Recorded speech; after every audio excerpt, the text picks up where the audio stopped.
Bart Schleyer was a legendary outdoorsman, a master hunter who loved the hunt for the hunt and not the kill. Catching and putting trackers on tigers in Russia to bears in Yellowstone National Park. Truly a master in his trade. Bart would disappear in the Yukon Territory in Canada under extremely strange circumstances, never to be seen alive again. Further search would only lead to finding his head and not the lower half of his body.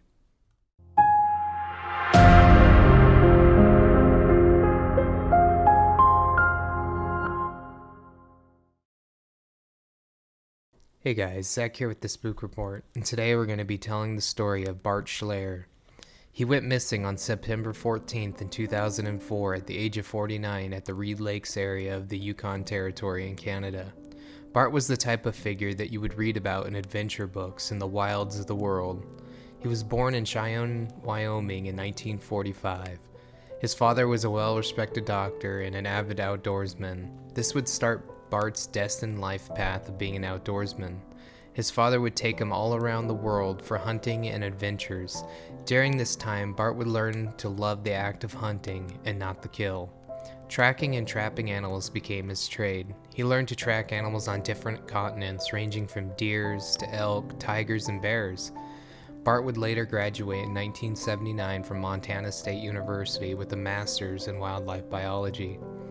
He wrote his thesis on bear activity in Yellowstone National Park. Bart was a legendary figure in the trapping and tracking field as he traveled the world helping governments track and understand their wildlife populations and behavior. Professionals from the field all stated that Bart was the most knowledgeable and skilled person in his trade. He was a rock star in the biology and wildlife study field. He could establish camps and track animals in some of the most remote parts of the world in extreme conditions. Bart was known for his extreme athletic prowess, where he would hike 12 hours a day in places with no trails through thick forest, jungle, and mountainous conditions. He had a crazy workout regime when he was at home that included push-ups, pull-ups, and much more. That would even cripple a normal athletic person. No matter what he had done for that day, Bart made sure to do his daily workout. He would return home from days in the mountains walking 12 miles a day through rough terrain and still ensure that he completed his workout. This should really paint a picture of how athletic and skilled Bart was. Bart would spend some time in Russia tracking and trapping Siberian tigers for the Russian Federation. He would meet his wife here and eventually settle down in Alaska. Bart decided that he wanted to further master his hunting trade and craft and move away from rifles and start using bows for hunting. For anyone who is a hunter knows bow hunting is one of the hardest trades to master in the world. It requires patience, silence, and accurate aim, taking years to master. On September 14, 2004, Bart would arrange for a float plane to take him to Reed Lakes, approximately 110 miles from the Alaska border.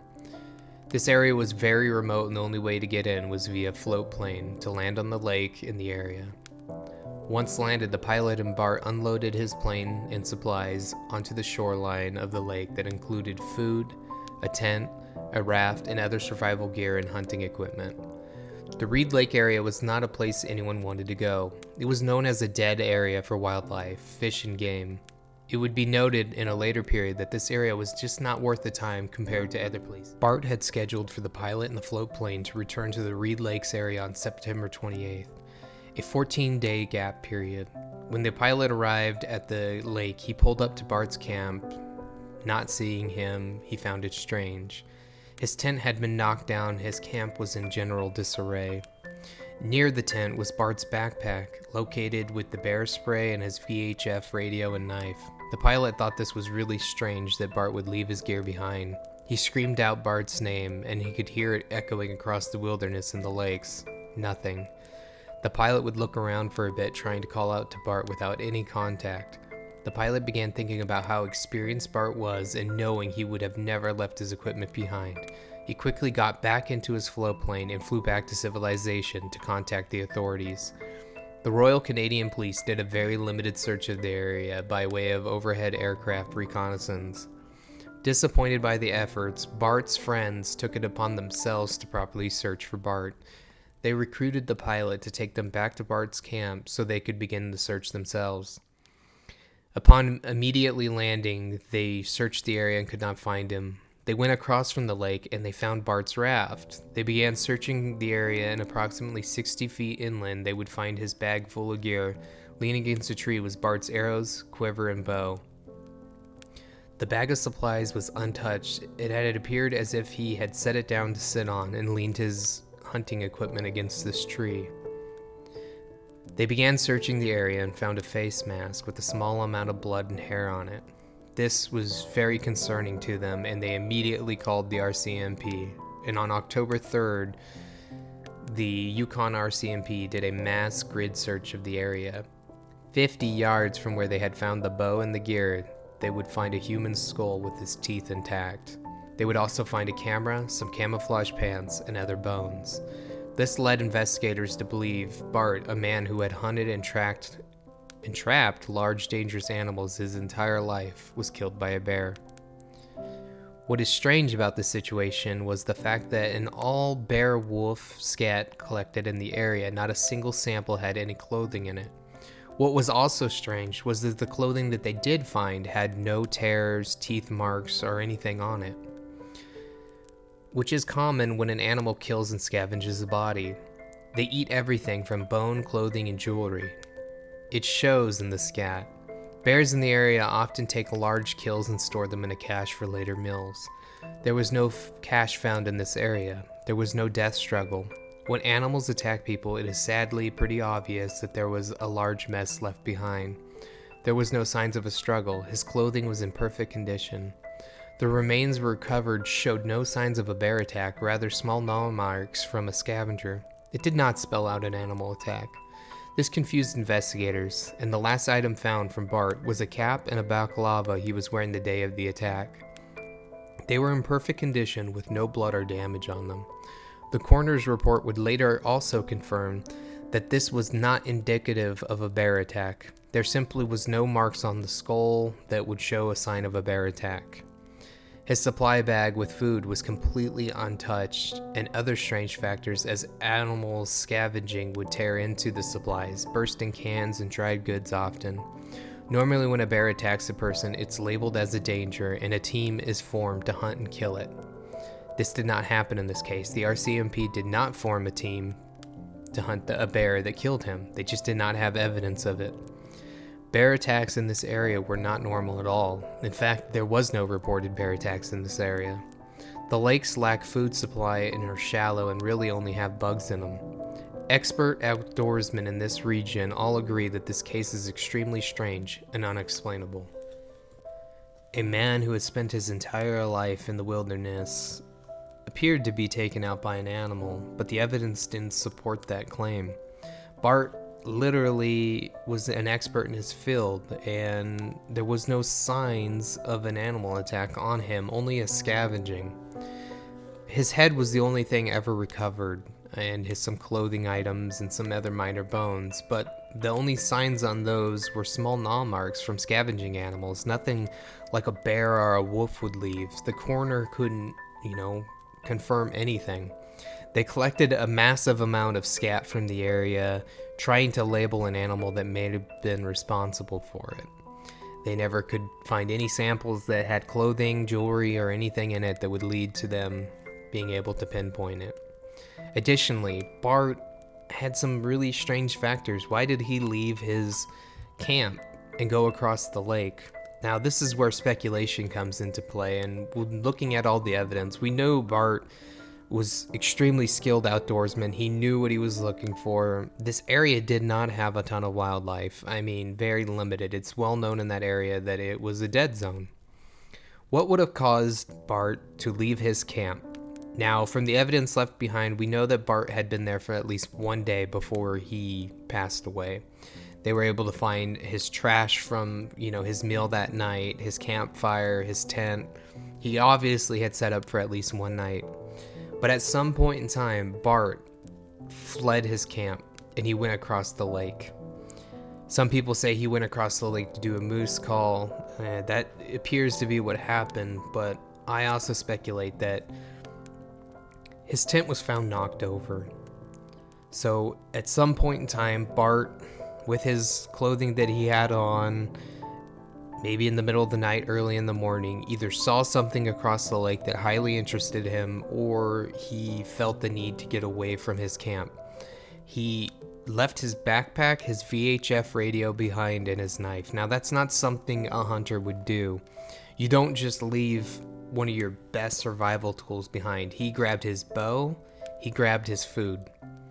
Okay, he took a bunch of supplies with him. He did not grab his other backpack with his survival gear, which to me says that he knew he needed to grab a weapon to defend himself. He needed to grab basic food to just survive.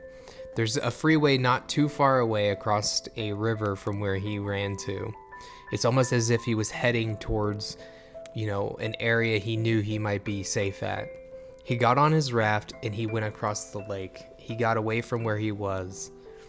Upon arriving to the other side of this lake, he made it about 60 feet inland before he set his gear down against a tree and sat on his bag to get a moment of rest, maybe to orientate himself, get ready for whatever he needed to do. This is the last known point we have for Bart. He would be found 60 feet away from that gear. Well, I'm sorry, only his skull would be found 50 feet away from this gear. He didn't bring his bow with him. It's as if he was sitting down, getting a moment's rest, when whatever took him out. Normally when a bear or a wolf attack happens, there's a sign of a death struggle.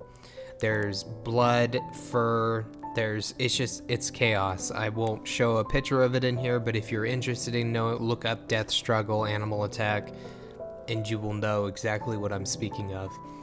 These are not clean deaths. There's a tremendous amount of blood left behind, grasses flattened. There was none of that found here. Additionally, Bart's pants were found in perfect condition not too far away with this camera. It's as if something grabbed his clothes, took it off of him, and looked at his camera and just dropped it right then and there. It's like it didn't know what to do with it, so it just moved it. The other thing is that Bart's lower half of his body was never found. It was only his head. What is so strange about that is why leave just the head? Why take the body? Why is the bottom half of the body never been found? Why was his clothing in perfect condition? If he was being attacked by a bear, his pants would be torn to shreds. His balaclava, his cap, would also have signs of blood and, tears in them. It just didn't happen, and that is what's really strange about this case. This man knew what to look for, what to listen for. He was truly one of the most experienced trackers and trappers in the world, yet he had been caught off guard and taken out by something. We don't know what it was, but what we do know is he left his camp, we left his gear. Some of, the most important things, especially when you're in the remote wilderness, you don't leave your camp unless you have a reason to. But he had to make that choice that night, and he chose to grab his bow, his arrows, and some food. Even stranger so is that his food was untouched. If a bear is going to attack somebody, they're also going to come back and they're going to get that food. They're going to tear it open. Bears are known for breaking open cars, smashing in windows just to get to a can of beans that are in the back seat. They're highly sensitive animals. They know and smell things that we wouldn't be able to smell. That didn't happen in this case. The only thing missing was Bart's lower half of his body. Where did it go? I don't know if we're ever going to know the answer to that question. But I'm curious to think what you guys think about this situation and Bart's story. I mean, if there was ever someone who was truly skilled to be in the wilds, to know the animals, it would be this man. He tracked tigers and bears his entire life. He put trackers on these animals. He's a skilled outdoorsman. He didn't even get to use a single arrow in this situation. It's almost if maybe he was exhausted from crossing that lake so fast to get away from his camp that he needed to take a moment to get a breather. And as he's sitting there, something just comes up and grabs him. And unfortunately, from what it looks like is it took the lower half of his body and left his head 50 feet away from where he was sitting. No signs of destruction on the clothing. No scat found in the area had any signs of, a human being in it. it is truly one of the more strange circumstances. And the crazy thing is that there are many situations just like this across North America where it's almost identical. Clothing is found in perfect condition. A human head is all that is found. The lower half of the body is missing. They can't find anything else. It's almost as if he came across something that he couldn't handle. He had no experience with. It was an unknown. And to me, it's always going to be one of those unexplainable stories. Even for the hunters in the region, the experts in that region, they've never seen anything like it in 50 years in the Yukon. So again, I hope you enjoyed this video. Give it a like, a share, and feel free to discuss below what you think what may have happened. Thanks again, guys, for watching the Spook Report. Stay tuned for more videos. Have a great day.